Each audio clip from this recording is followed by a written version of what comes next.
சொல்லு மச்சான், என்ன அதில் ஃபோன் பண்ணியிருக்கிற? ஒன்றும் இல்லை மச்சான். அப்போ வச்சிரு. டேய் மச்சான் மச்சான் மச்சான் ஒரே நிமிஷம்டா. டேய் என் மூத்த பையன் ரூபன் இருக்கான்ல. ஆமாம், அவனுக்கு என்ன பள்ளியிடங்கள்ட்ட போக மாட்டேங்கிறானா?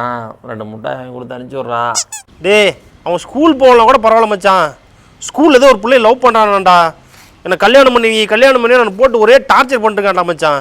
என்னடா சொல்கிற? நம்ம ரூபனா 8வது தான்டா படிக்கிறான். அவன் 8வது தான் படிக்கிறான். யார் இல்லைன்னு சொன்னான்? யார் சொன்னாலும் அவன் கேட்கவே மாட்டேங்கிறான் மச்சான். நீ சொன்னால் கண்டிப்பாக அவன் கேட்பான்டா. ஏய், நீங்களாம் சொல்லியே கேட்கல, நான் சொல்லியாடா கேட்க போனான். மச்சான் நீ சொன்னால் கேட்பான்டா. எப்பட்றா நான் சொன்னால் கேட்பான்?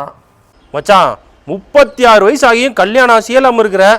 நீ சொன்னால் கேட்க மாட்டானா? கேட்பான்டா. டேய், எனக்கு கல்யாண ஆசை இல்லாமல் இல்லை, எனக்கு பொண்ணு அமையலை. இதை சொல்லி குத்தி காமிக்கிறது தான் காலங்காட்டியும் ஃபோன் பண்ணியா? வைடா போனேன். காலங்காட்டி தூக்கத்தையே கெடுத்துட்டானே. இப்படியே சொல்லி சொல்லி நம்மளை சன்னியாசி ஆக்கிறோம். சோதனை மேல் சோதனை போதுமடா சாமி.